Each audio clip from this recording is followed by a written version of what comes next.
Did you ever sell a sword to like a yakuza? No. They don't do that. They don't like. I mean, first Silly of all, question. I wouldn't know. How But do don't I they know? have like that? But I don't sell to Japanese people. Ah, right. I only sell to foreigners. But are they like fans of swords or? I heard that probably there are some Yeah. some old Yakuza families who also collect swords, but I mean, no clue. Right?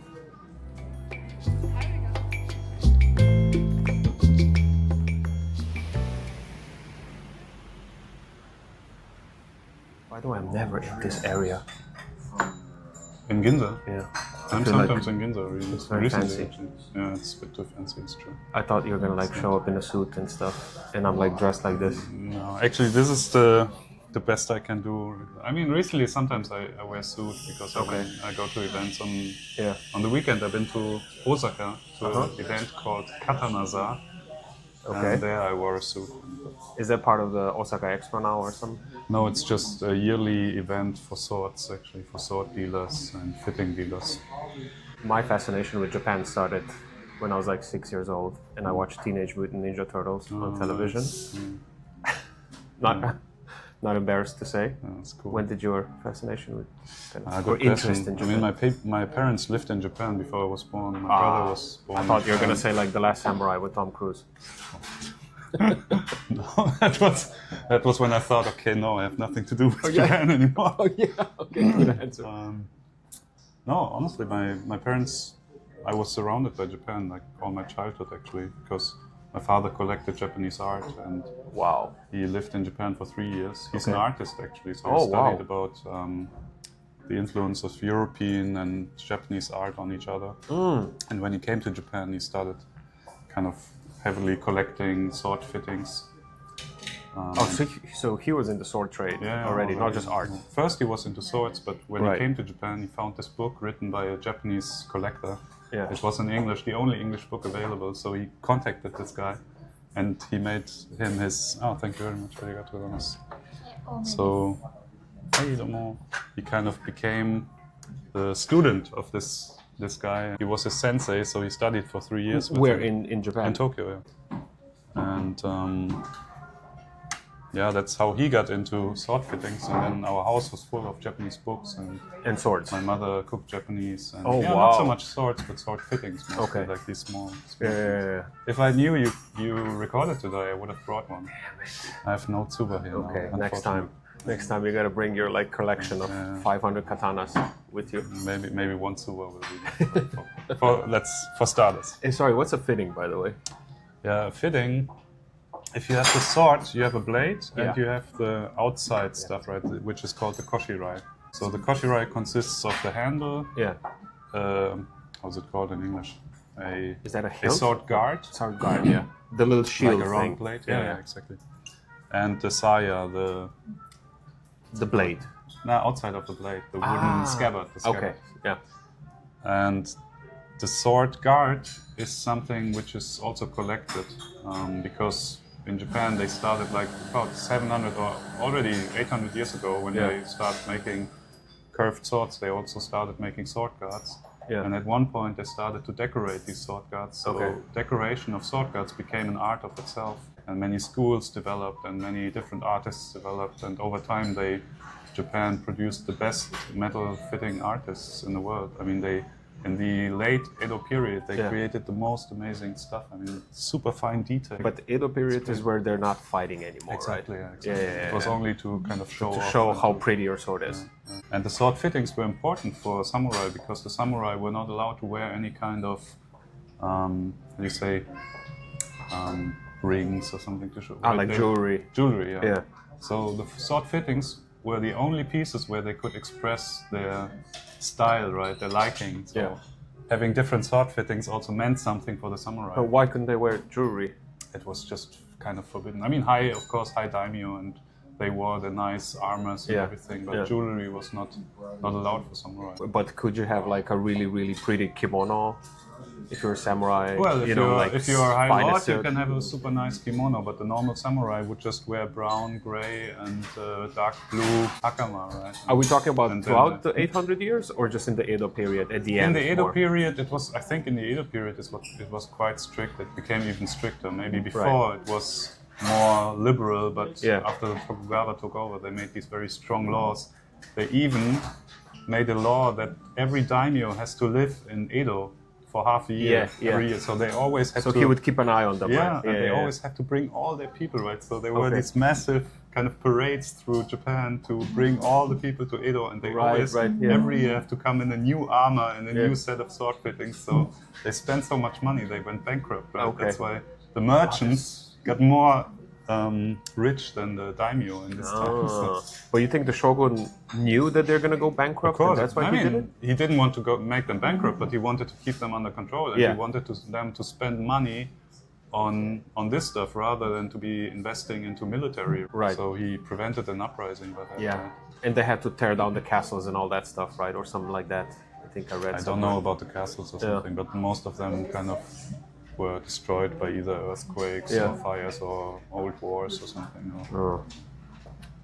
So you're dealing antique swords. What's the most badass sword you've ever held in your hand? Oh, just now. Just now? Just now. I came here 1 hour ago. Coincidence. I held the Masamune Where is sword it? in my hand. Come on. It's at the dealer here. In Oh, Ginza. okay. Wow. It's not mine. It's a collector. He allowed me to look at it. So. Tell me more. Tell me more about the sword. Well, Masamune is the biggest name, right? If Is that the guy without the eye? The eye? The guy Maybe who... you watch too much anime. That's from One Piece. I'm That's trying Roro hard. no Matsuru. No, The three swords. I don't know. No, I did. No. I don't watch anime. But I did watch like the Netflix show about the samurai. It's like 6 parts. It's a documentary, but it's also kind of acted out a little bit. I think it's called The Age of the Samurai or something. And there's one samurai there who gouges his eye out, and it's supposed to be a true story. At the time of this Tokugawa. I have to admit, I don't know so many stories. So who's the actual guy? Well, Masamune was one of the most. Is now the Date biggest Masamune. name. Date Masamune That's is the guy because from the the... Date clan in Akita or Yamagata. I think the Date clan ruled there, and I think it was called Date Masamune because it was a Masamune blade which was given to the clan. But better Google that. I don't know. Okay, yeah. We're gonna Google that. I heard the story recently, but I forgot a little bit. But Masamune is the name of the most important or most influential swordsmith who worked around in the Kamakura era when they had the capital of Japan was down in Kamakura. Or like Kamakura Nambok-cho rather. I'm also not so good about dates. We should ask ChatGPT. But anyhow, Masamune is said to have developed a style of tempering the sword in a way that it was very sturdy and very beautiful at the same time, kind of, you know. And it's a little bit a legend. Some people even believe that there was no smith called Masamune. Some people believe it was a later idea. And when was this?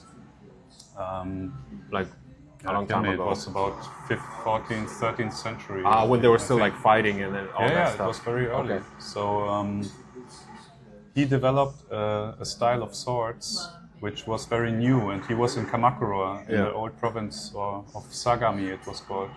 Or today we call it also Soshuden because it's shorter than writing 3 kanji for Sagami. Right. But this Soshuden and Masamune became one of the biggest names in sword making. Kind of the most expensive swords are real Masamunes. That's why the sword is quite important, and it also carries the highest rank you can carry for a sword in a way. Or not the highest, because the highest might be national treasure, which is Kokuho. Then you have something called Juyo Bunkazai below that. It's an important cultural property. grades. And then below that you have currently something called Tokubetsu Juyo. And this one you can still export. You're allowed to export it, right? So foreign collectors could buy it. Because if there's highest, you can't cannot export it because it's like belongs to Japan because it's of historical value or something. Exactly. I see. Yeah. Maybe that was the most expensive sword ever had in my hands. But so how does that work? So you find the sword and then you're the mediator, or you actually sell it, or what's this business like? Well, it depends a bit. I mean, I don't deal so much in swords, right? Maybe I sold 5 or maximum 10 swords in my career. It's just antiques in general. I deal with the tsuba, with the sword fittings and everything outside of the sword, everything which is attached to the koshira and which is visible outside, right? Which is hanging from the samurai's waist, if you want to say so. Yeah. So that's what I mainly deal with. Yeah, probably because I was influenced by my father, right? I had the chance to see very great tsuba when I was a kid already. Yeah. And at one point, I think 15 years ago, I went to a German auction and they had In lots... Germany? In Germany, yeah. They had Yeah. lots of items, right? I was Okay. just working at a German company back then. But the company had nothing to do Nothing to do. with I'm an antiques. engineer. I'm Oh, no a way. mechanical Okay. engineer. Uh, And I went to this auction and I bought like 3 or 4 lots of items, and there were many really good items inside, right? And all of a sudden I had this big collection of Japanese. stuff, right? Yeah, tsuba and kodogu. Kodogu is the word for everything. It's called like small, how do you say kodogu? Dogu is tools, so other items which are attached to the sword. yeah. And all of a sudden I had this collection, right? And I got just very interested in it and learned about it. And when you start, at one point, when you start really spending money on it, then Yeah. you also start appreciating because you thought, oh, it's my money, right? Right, I worked right. for my money, for Yeah. the money. Yeah. And now I spend it on something, and all of a sudden it gets a value for Right. you, right? And you start preserving it, and you want to learn more about it. And it's an interesting change. Now that you said that, like, I started going to Japanese school, you know, and I was like, before that I was like, I'm just gonna study on my own. It's fine. And then I didn't do anything. Yeah, it's tough. And now I'm going to school, but I'm paying money, but I'm still not doing that much. Really? Why? Is it not like every day 3 hours? Or? No. It's like twice a week, That's and like I never do my homework. It's not good. should, yeah. I had the same problem. I never learned Japanese. I was working here for a German company Yeah. when I came, for 4 years roughly. And only when I left the company, I had the time, right? And I Yeah. went to school for 3 months really intensely, every day, 4 hours plus homework Great. and stuff. And Great. then my level improved a lot. Right. But, I mean, still today, and my Japanese. And I'm not trying to really- watch like a lot of stuff, this that's immersive good. thing, That's and good then at forcing least. myself to speak. It's a good thing I have like a couple of Japanese friends, because when they start drinking, they just speak Japanese. That's good, yeah. Yeah, Before they're always speak English, trying. right? Yeah. They're like, fuck this, I'm just gonna.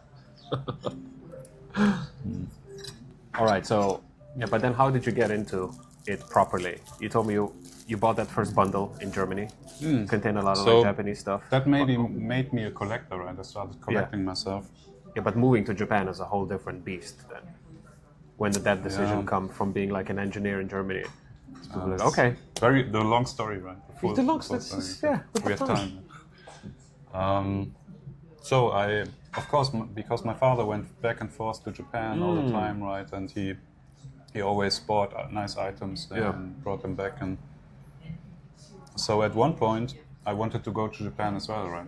My brother even spoke Japanese because he studied Japan studies in Germany. So I was the only one in my family not wow. speaking Japanese. Right? yeah, And then in 2008, I applied for an internship during my university. right, I came here for half a year working for a German company. engineering. Yeah, engineering company. And during that time, I kind of learned a little bit Japanese and I kind of enjoyed the time here. And later, when I finished my studies, when I was working for another German company in Munich, I stayed, I think, 5 years in Munich, or about 4 to 5 years. And I didn't really feel it, right? I wanted to go abroad again. I wanted to go somewhere. And I thought, oh, okay, Japan might be a chance because I've been there already and I kind of liked it. So I looked for ways to go to Japan again. And somehow, coincidentally, my boss in that company, he knew the boss of the branch in Japan. And when I was on a business trip here, I visited him and we talked about it. And he said, oh, okay, he has a job for me, so I can come here. And then I came here, and 4 years I worked in this company, but then Not happy. Not super happy. Actually, they promoted me quite high. I was director here. Ooh, look at this. Then Nice. I somehow made some mistakes also. Then I decided to leave the company finally, and I just applied for my permanent residency. So I got my permanent residency, and then I realized, I can stay in Japan. Oh, right. It was kind of coincidence. Yeah. And then I stayed, and I started building a website. Which I should advertise now, right? Yeah, please. Because it's www.tsuba.info. TSUBA.info. We're gonna put it in the description great, also. thank you. Come on, And, professional stuff here. Yeah. So I built this website just to inform people about tsuba, right? Because I thought, okay, all this knowledge, right, I learned from my father. I want to teach people about how good and high quality tsuba look like and put high quality photos on the internet. Right. And back then I didn't have the idea to sell anything, right? I just thought, okay, I'll do that. And I built this website for a year. I also started learning programming, the Harvard online free course. Wow. It's amazing. If anybody wants to learn coding, it's called, wait for it. What's it called again? I forgot. CS50X. That's completely free. German resourcefulness. And within 3 months, from nothing, from me knowing nothing about coding, I built a web app, front end, back end, with a database. I don't even know what that means. Yeah, you don't even, right? I felt the same, but Okay. I built an app. People could go onto the internet, type a certain website, and they find my app and they could learn about swords, something, right? Oh, wow. It's amazing. I built this database about swords. You're like the Mark Zuckerberg of Yeah, but swords. nobody wanted apps and it. swords. Okay, Nobody needed it, kind of. All thing. right. I felt also it was Nobody too much needed work it. to really That's make fair. it professional Yeah. and to really get it to a level where people like it. So at one point I just stopped, but it was amazing to learn about it, right? So it took me like 1 year, and then I also did some consulting, right? I started my own business. I got my business license here. which Oh, you is need a quite license? easy. I mean, to do any business, you need to go to the tax office, apply And be for like a Kojin freelancer. sole Yeah. proprietor. Same, yeah. That's So scary. I did that. That was scary. Why? I don't know. It's just like, it feels like 1960s Kremlin or something. There's like 18 papers you have to fill, and you don't. It's one paper. It's one No, paper. It's super easy. What, one paper? Yes, you no, go. there's many papers. Maybe Paul. because you don't have a visa. No, I did have a visa. Oh, really? Yeah, but probably not. I didn't have the yeah. permanent residency. With the permanent residency, it's super easy. It's one paper you fill out. It's scary, Paul. But you It's come from crazy. Germany. You guys are also kind of crazy when it comes to bureaucracy. You know, We I are used to more live in crazy. We are Berlin. more crazy than Japanese. You guys are sending Germans are letters. crazy, yeah. I had to Finanzamt, to the tax authority. I had to send a letter and then wait for like 2 months, and then the letter came back, and then another letter. Anyway, And in Japan, it's amazing. They help Yeah. you, right? When you go to the public offices, even the tax office, they help you to save taxes. You go there and they advise you how you pay the least taxes, right? It's amazing. They're really helpful. And customs, I often go to customs to export swords. I've been doing And they are everything super wrong. nice. I hired like an accountant guy because I had to also pay am an taxes, accountant, yeah. I also- and he really helped me. But without him, I think I would be lost. You know, because I can't read well. I mean, I also hired an accountant because I don't want to deal with all of this stuff. Right? But still, to start the business, and the first year I did some consulting work with German companies and some engineering work still, right? And I did my taxes on my own, right? It was not too difficult. How's your kanji? Yeah, really bad, but you can do everything with Google Translate and these, right? You can translate the whole text, e-text site into English. Super afraid that I'm gonna make a mistake, and then they're gonna come like with like a magnifying glass and put me in jail for 18 years and kick me out, and then I don't know how much money you earn, but okay, if it's a mistake of some $1 million, they might do that. But definitely come not. on, because of 1,000 yen, they are really nice, right? They wouldn't, of course, if you make a mistake. I don't know, because I moved here from like a year and a half ago, so I'm still learning the ropes. So I don't know how nice they are. It's true. But I felt they are really supportive. That's awesome. Even every kind of government institution, whenever there was a problem, they kind of like went there and asked them. They kind of explained it to me and helped me. I did have like a small incident when I had to apply. I don't know what's it called, but like with the city office, I wanted to register that I live there, and I showed them my passport. I come from Slovenia, and they didn't know like which country that is. They've never seen it before. So the lady disappeared in the back, and then she came back again, and then that happened like 5 times. She called the boss. She's like, "What is this? Is that a real country? Is that like?" There's a bit of a scene. If you're from Germany, that doesn't happen, I suppose. You know. Yeah.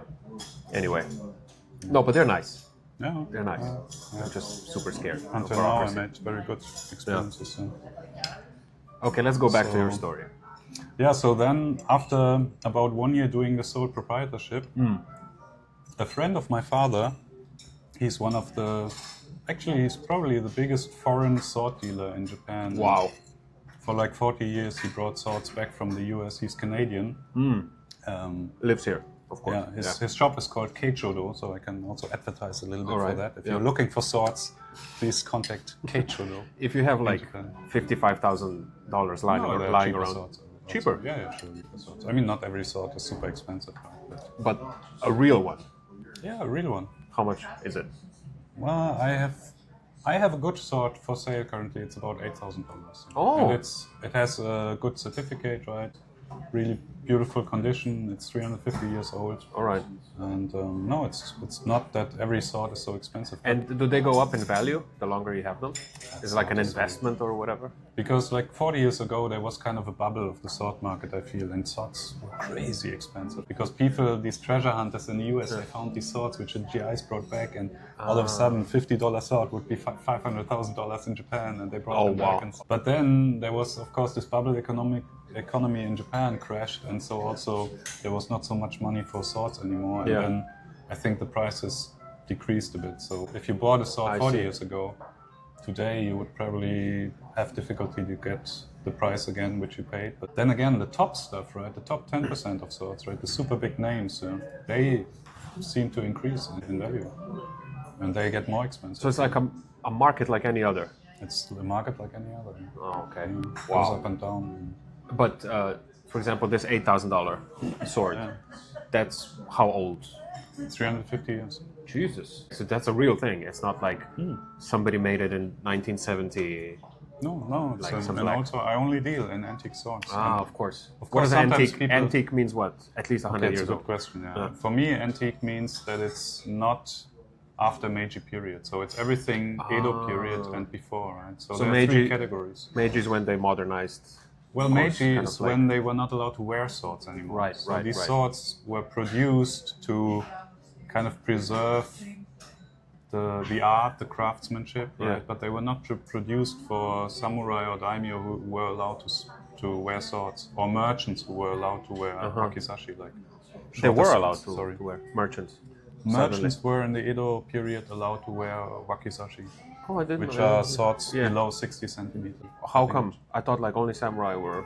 Yeah, the samurai were so, probably they all went poor, right? And the merchants became so rich, so the merchants became influential, and they said, oh, we also want to wear swords. But when people saw somebody who's like, I don't know, a fish market guy wearing like a wakizashi, they're like, you're not a real samurai. What are you doing? You're not a real samurai. Why do you have a sword? Just because you have money. Maybe. I cannot say much about it. It's just that I know they were allowed. That's why today the most beautiful sword fittings from the late Edo period often are the size of a wakizashi, right? Because these merchants ordered them from the best artists. They were posers. They were posers, right? Sure, I mean, everybody is. Yeah. So everybody wants to show off. Yeah, that's true. Fair point.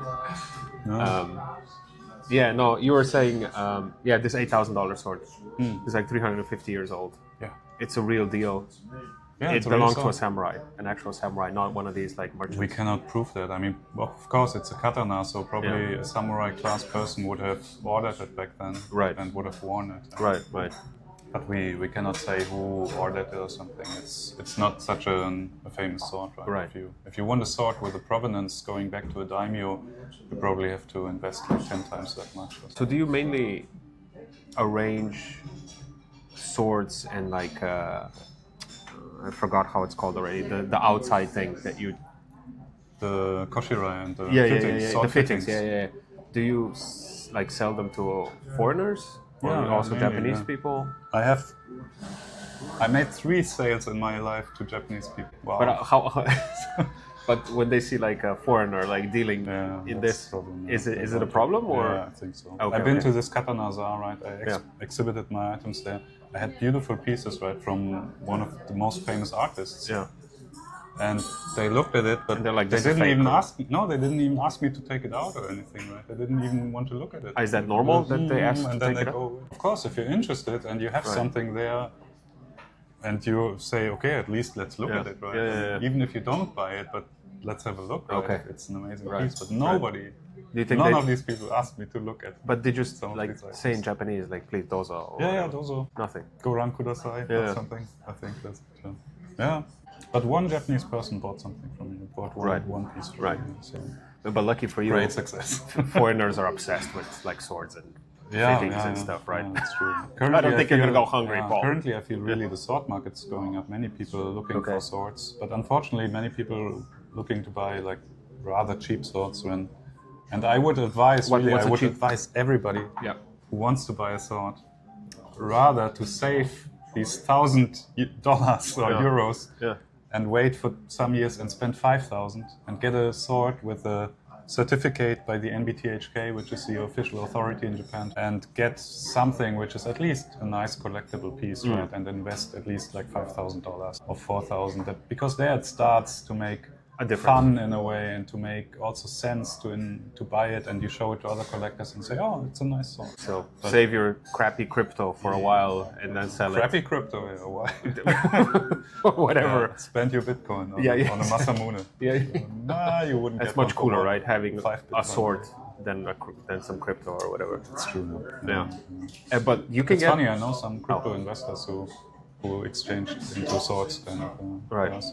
Bought swords from money. But I'm surprised to learn that you can get a sword for $1,000. You just said. You can, yeah. And I order. Sometimes people ask me to buy on Yahoo Auction, because Yahoo Auction is only available in Japan, and you need someone to buy swords in Japan and export them, and other proxy bidding services don't offer that. So if you want to buy a sword on Yahoo Auction, please contact me. I can buy it for you and I can ship it to you, export it.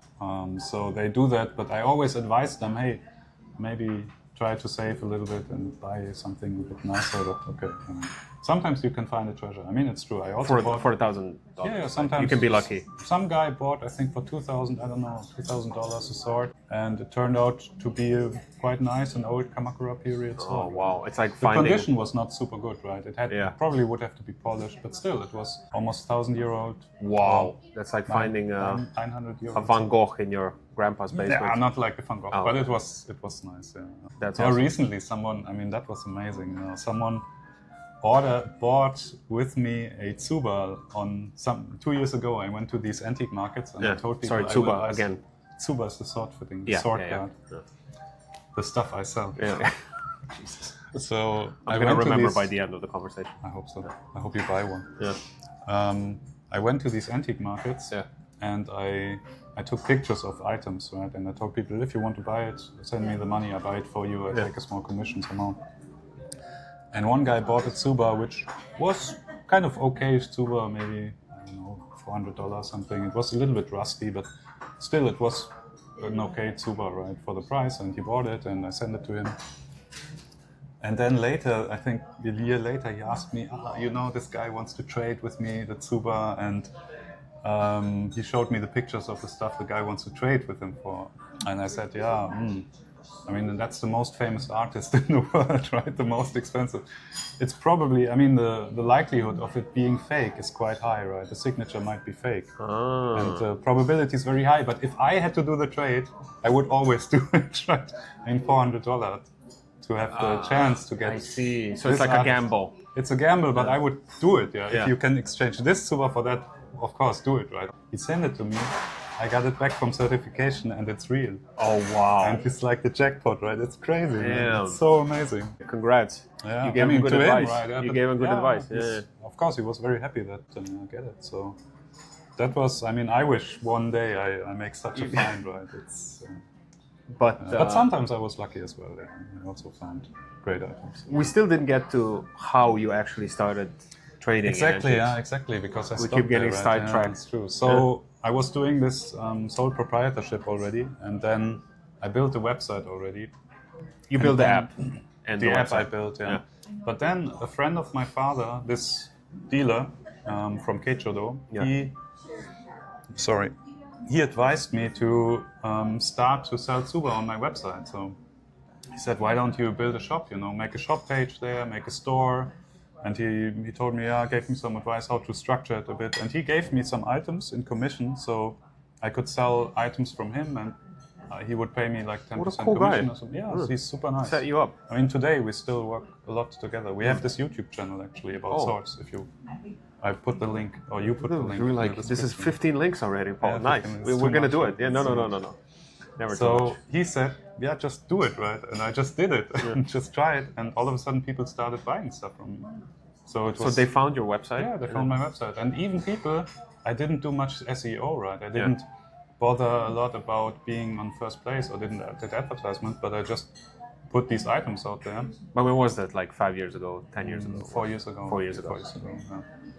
And then people started contacting me and started buying tsuba, and so, oh, wow, it works, right? So I slowly built up more customers. And finding better items, right? I mean, I had the chance, of course, my father has a big collection, so I could also offer items from his collection from time to time.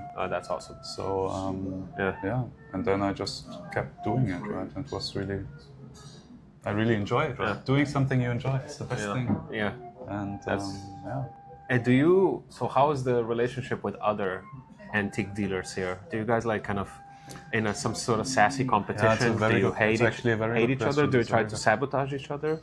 With a little wakizashi in the back, you know what I mean? Or I think some want to do, I sometimes feel. Or is it all fair and you like solidarity? In the first 2 years I felt, everything's going nice and everybody's friendly. Everybody loves me. But I think at a certain point last year I realized that last year, maybe because I get more customers, my business grows, right? And last year I felt that really I hit a point where I hit the markets of other people, right? Yeah. And I found competitors who were doing the same stuff as me, like mostly foreigners selling to foreigners, kind of. And then I realized it's getting really tough, right? It's tough to start comparing yourself, you start trying to be better and trying to find nicer items, and sometimes you envy them. Oh, they have so nice items, right? And it's tough, right? Dealing with these emotions was really hard for me. I feel jealous now, and I'm not even in the trade. No, but it's true, yeah. You have to. I realized I also have to be a bit careful, right? But I'm very thankful for many Japanese dealers doing business with me. What do you mean careful in what way? No, not to be kind of envious or not envious, but also not to do your own thing. I mean, my business is based on trust, right? If you break the trust of people, then it's done, right? You cannot do business. And most dealers here trust me, right? Most customers trust me that I tell them the truth, right? For example, this guy, right? His tsuba passed Ginza, got the certificate.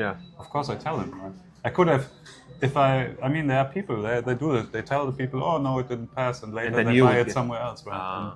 So I try to build really the trust with the people. And I think until now, I managed really to show the Japanese dealers also that I'm trustworthy with them, right? So I'm really thankful for many of Japanese dealers allowing me to do this business, kind of to be also kind of a competitor, but they also find items for my customers sometimes, and I sell their items to my customers, right? So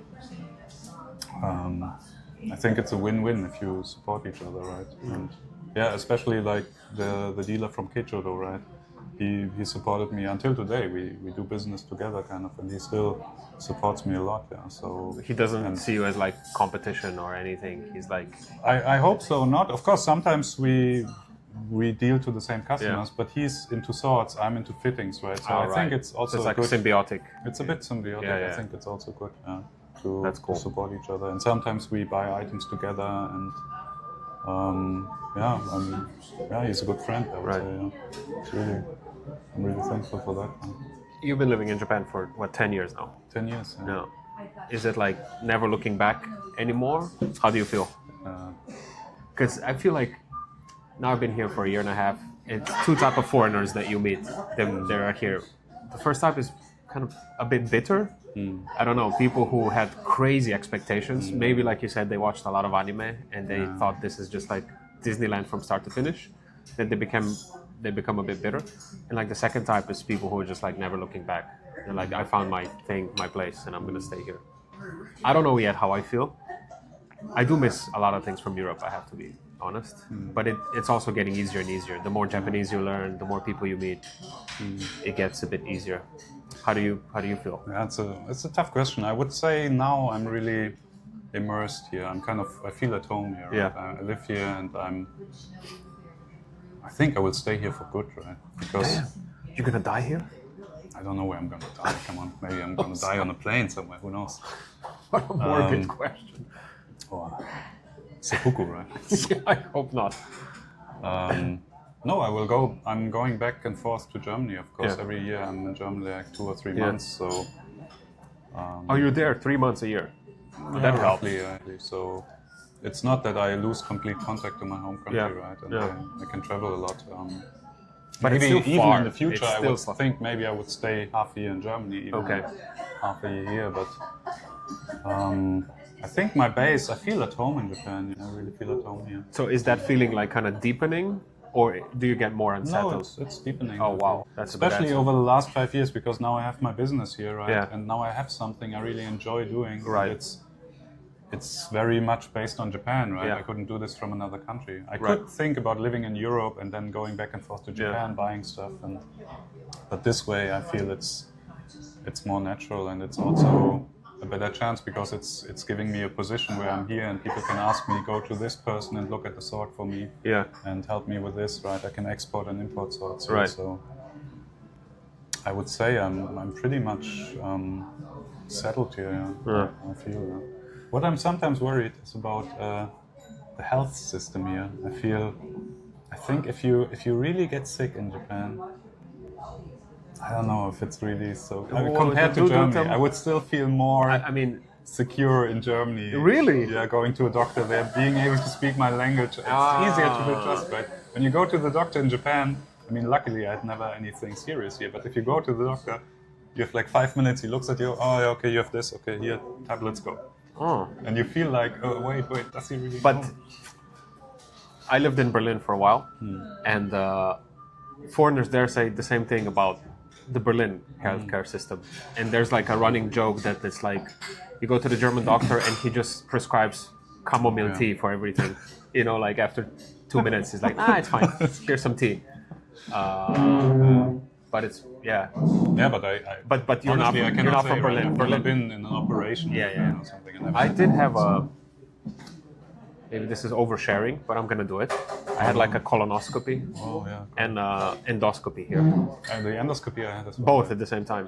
Both But at they the put you down. Double They put you down. penetration. Yeah, exactly. They put you down, and it was fine. Okay. But I was like, I had some stomach issues, and I'm a me bit of a too. hypochondriac. So I was like, just do all the tests, and they're like, okay, no problem. And the clinic was very nice. So far, good experience. So maybe you can. I had also the endoscopy. So Here.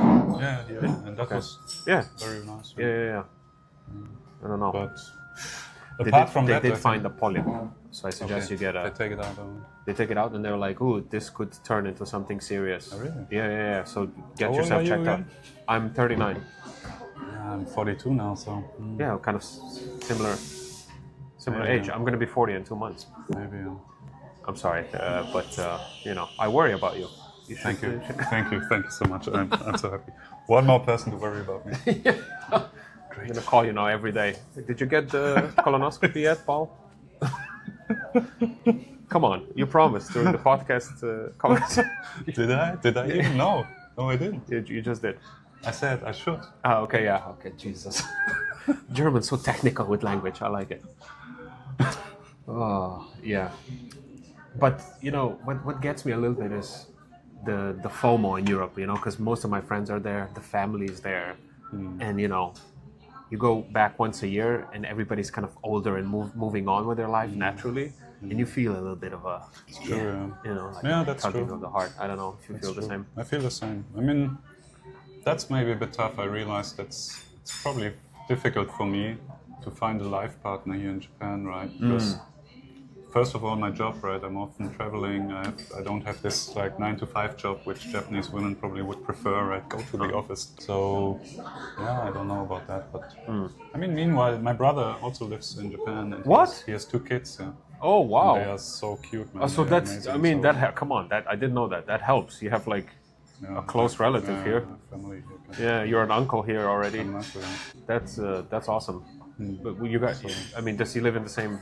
You No, live in he Chiba, moved, right? He moved to Nagano. He used okay. to, when I lived in Shibuya the first 5 years, he lived in Setagaya, so I rode my bike 20 minutes, so it was amazing. But now they are in Nagano. Actually, now they are in Germany for half a year. But they live in Nagano in a like small mountain village, really 3,000 Oh inhabitants. wow! It's also why I bought a just car, like right? So I thought I can at least visit him. If I have to take the train, it takes 10 hours. to go. Right. So he's just like surrounded by nature, that kind of thing. Yeah. Beautiful countryside. Yeah, it's kind of nice. He's helping he's working for the government kind of to improve tourism there, and he wants to bring actually mountain bikers to the region. You can rent out mountain bikes there and Right. go down. We're gonna put his link too to the. Yeah, very good. Nagano, Your whole family Oshika. really is like in on this Japanese kind of. Yeah. Japanese thing. Wow. It's, That's pretty cool. Our parents influenced us quite Yeah, a bit. I guess. Now they are sad. Both their kids are in Japan. Right? Yeah, they're like, what did we do? We should have like made them enthusiastic about like German items, not about like, But every now and then they come and visit us. Like every year they try to spend at least a month or two in All right. Japan. And do they like it? Of course, yeah. My parents came last year, and my mom was a bit, I don't know anything about this culture. She likes Gothic cathedrals. She's a very continental European lady, She likes Vienna, Paris, that kind of stuff. And so she was a little bit reluctant, but now she's just bragging all the time to her friends, like, I was in Japan, it was so nice. People, they were so charmed by the politeness. And I feel there are two kinds of people, right, about Japan. They come here and they love it immediately. They love everything. Yeah. Or they come here and they hate it, right? Really? I feel like there's nothing in between. There are not these people come, I've been to Japan, yeah, it's nice, I go back. Oh. But why would they hate it? I've never heard that before. I have a lot of friends visiting Some them. people I know, they really don't like it. They don't want to come back. It's too, maybe they saw Tokyo and it's too crowded, too many people. It's too much like the salaryman type, right? They don't like this kind of, or they cannot appreciate this style of living, small houses and everything. I see. I mean, Japan can be tough on you, right? Of And course. I think if I had to work in an office job here, I would have left the country. Yeah, of course. I could not do that. Yeah, no way. I mean, I'm so thankful for the life I can live now, and somehow it works out, right? So with my business. Yeah. I No, think that Japan looks is a that tough does look country, tough. I think. Yeah. But of course, for tourists, if you go and eat sushi and nice, I see everything I saw in the movies. Of course, it's amazing. But I mean, but the over tourism does seem a bit much these days. No, there's so many tourists everywhere. it feels a bit. Yeah. And like I don't know. To Osaka, the trains. In Kyoto, I was just standing in that Gion thing. Like I was just standing surrounded by like American and Chinese tourists, and I could move. Yeah, in December, it's like Venice. In December, I had a meeting in Kyoto, there in the Ninenzaka or Sanenzaka street, right? This most famous street with the old houses in the museum there. And I tried to get there. And with my luggage, it was like cramped, and it's crazy. And during Corona, I took this picture in the street during Corona. There was nobody. Yeah. There were two people wearing kimono. I took the most amazing photo, man. Nice. That was so beautiful. And it looks like you kind of wanted to come back a little bit. No, of course I don't want. I mean, that's crazy, right? No. But of course, during that time being in Japan, I think Japan was the best country to be during that time. Yeah, I went to Venice. Everything was allowed. Nothing was forbidden. You could do everything. Are you sure? Because people, wasn't it like kind of tough, like the lockdowns and stuff? They told us to stay home, exactly, but if you didn't, I mean, there was no law against going out, right? So everything was kind of understanding, people stuck to the roots and people wore the masks anyhow. Oh, yeah. I think that was the best time to be here. And I was super lucky because it was 2020. Yeah. I think March they closed the country. And I was just, when I left my job in January, I went to Thailand for a month because I thought, okay, I go on holiday now. Yeah. And I was lucky I came back in February because then the country was closed and I was inside. If I had stayed outside, and I would have I see. Really left, kind of. I don't know. Paul, tell me about the 5 years you were a party boy in Shibuya, living there. Party boy, yeah. No, I was working. I was hard working. Was that the engineering years? German company manager. Okay. Hard working German engineering manager.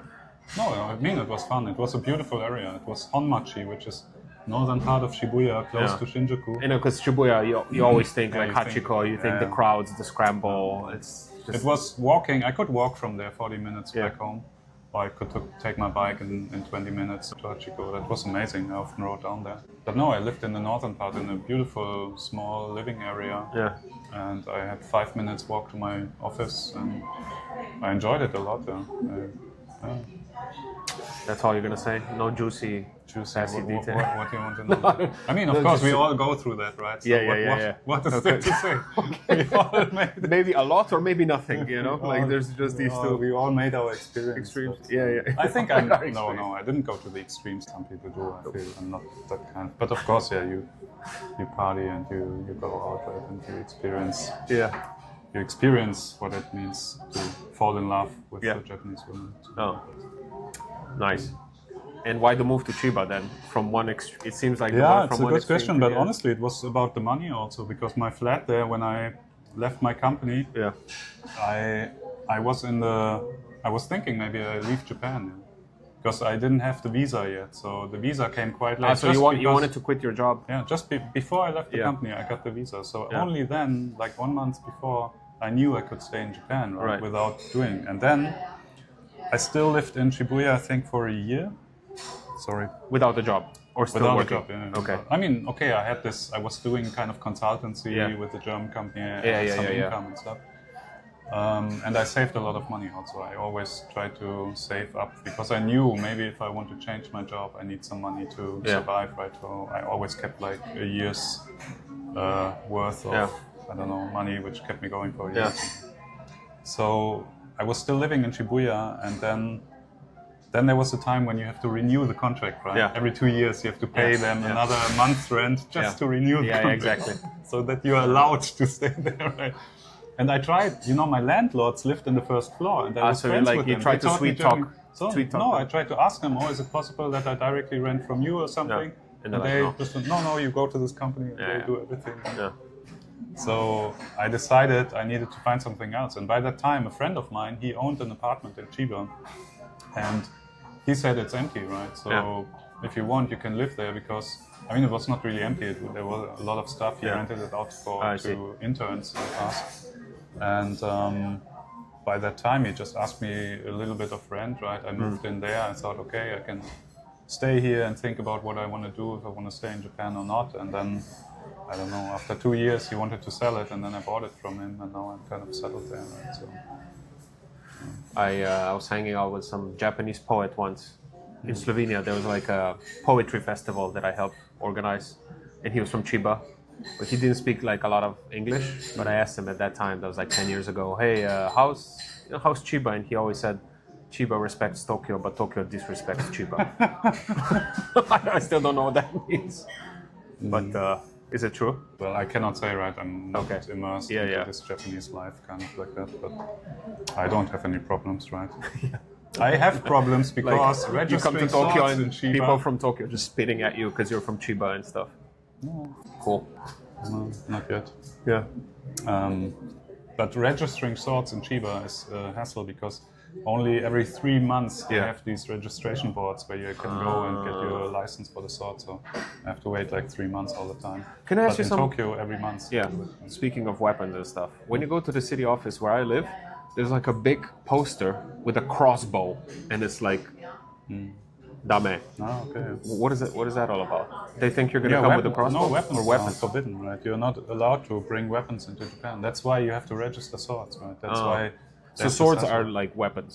They're Swords are weapons, but Japanese-made swords are traditional swords, and they are arts. Right? The swords I deal with, they are artworks. Yeah. They're not a weapon. Really. Okay. But they're sharp.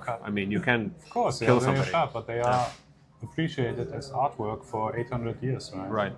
And that's the interesting part about the Japanese sword, that it's, of course, you cannot deny it's a weapon, kind of, right? Yeah. But people don't buy it for the weapon, right? People buy it because they want to appreciate how they were made. They want to look at the features. Right. They appreciate the artist who made them, and that's an old appreciation coming from 800 years ago. That's why the Japanese, after losing World War II, right, the Americans wanted to destroy all the swords, all weapons they wanted to destroy. So the Japanese said, oh, wait. These are not only weapons. There are swords which are made as weapons, like military swords, but there are old and antique and artwork swords, right, which we need to preserve. These are cultural heritages of Japan. So they built this association which takes part of the stuff which is preservable, right, which is a real antique Japanese sword. And that's why still today, you can register sword, or you have to register swords to distinguish between crappy or Chinese-made sword, fake swords, right? You're not allowed to bring them to Japan. But if you have a Japanese antique sword or a Japanese antique teppo, like this old antique shooting weapon, you get a Torok, like the license, and then you can have it. You're allowed to own it. Did you ever sell a sword to like a Yakuza? No. They don't do that. They don't like... First of all, I wouldn't know how but do I they know? have like that? But I don't sell to Japanese people. Right. I only sell to foreigners. But are they like fans of swords, or...? I heard that probably there are some old Yakuza families who also collect swords, but no clue. Right? My customers are completely. Paul, last thing. I know you have parking. Oh, My parking It's is like 5 50 minutes. minutes. Do you have to go? Maybe I have to. Yeah, I can come back if you like. But yeah, maybe soon. 5 minutes. Is fine. Okay, cool. A lot of people now. You're on social media, right? Of course. Yeah. We're gonna put that link. But people wanting to move to Japan is all over social media these days. What's your advice to foreigners who want to move here? Who want to move to Japan? Yeah, you have a successful business. You've been here for many, many years. It depends very much on why they want to move here, right? On why they want to move.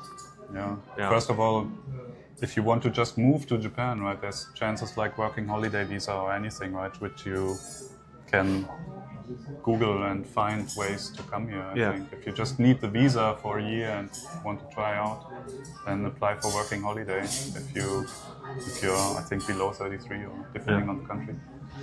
But I think it's I think many people underestimate the difficulties you face as a foreigner. Agreed. Right? Like there is racism in this country, which is not. It's not marked as racism, right? If you tell them, oh, that's racism, then they say, oh, wait, that's racism? Oh, okay, I didn't know. Like you go to the agent who wants to rent out a flat with you. Oh, yeah, that's a nightmare. You select 10 flats and, I want to look at these. And they say, yeah, okay, I call the first one. That was... Hello, I have a foreigner here. No, okay, click. Okay, yeah. I have a foreigner here. No, okay, click. I have to say I was a little bit shocked by that. That's crazy. Because also that they say in front of you, like, Gaijin wants to rent this apartment. So I would say, I understand. I mean, I'm fascinated with Japan. I love it here, right? Yeah. I'm so thankful that I can stay here and that they gave me this visa and that I have my business. But it's also tough living here, right? There are really tough parts to it, right? So it's not only fun and games. But anyhow, if you can manage it, it's worth it. It's an amazing country. It's beautiful to live here. That last part seemed. It went down? Oh, okay. It went crashing down. Yeah, it seemed like you started to think about Germany all of a sudden, like, and you're like, I want to go back. I cannot advise anybody coming to Japan. Okay. Don't come here. You want to too keep crowded. Okay. Don't go to the restaurants where they queue, right? These queues. Oh no. Yeah, it's a bit crazy. Also, I do have this feeling sometimes when I walk around my area, like I want to be the only foreigner here, I want to be the special one. Yeah, it's true, right? Sometimes you feel like that. It's funny. I gotta move to Nagano too. Yeah, Chiba now. Exactly. I'm the first foreigner here, right? I'm the first one living here, right? No, what's this guy doing there? I don't know. Exactly. Paul, this was such a delight. Thank you so much. Thank you very much. This was awesome. And you had an idea that we could drive around in your nice car, by the way, I might add. Let's do this again. Let's do that. We can, because we had like construction in the back. We have like music here. We have the coffee machine. So I don't think the sound is going to be perfect. Let's do Doraibu. Doraibu, yeah. I'd love to. Yeah. And how is it having a car here? It's great. Really? But you never find a parking lot, Oh, so parking it's not great. Crazy. Parking is crazy, but I mean, it's nice. You can go places where the train doesn't go, right? And all of a sudden you're in the middle of nowhere. Also, driving through Tokyo, you feel like Akira or something. Like it's amazing. Driving through Tokyo is amazing because the highways, you're on top of the highways, and you see everything, right? You see the Tokyo Tower here and everything there. Yeah, it's fun. I lost my driver's license physically, and now I can't get it. You lost it physically? Yeah, I lost it physically. Your Japanese driver's license? No, my European one. Oh, okay. Yeah. But how does it work? With a European one, you can convert it? Yeah, I'm so lucky. I'm German, so I could convert it easily. I have to spend one day at the driver's license center, and then you have the Japanese one. All right, a conversation for another time. All right. About my driver's license. To repark my car. Thanks so much. Unpark it. Yep.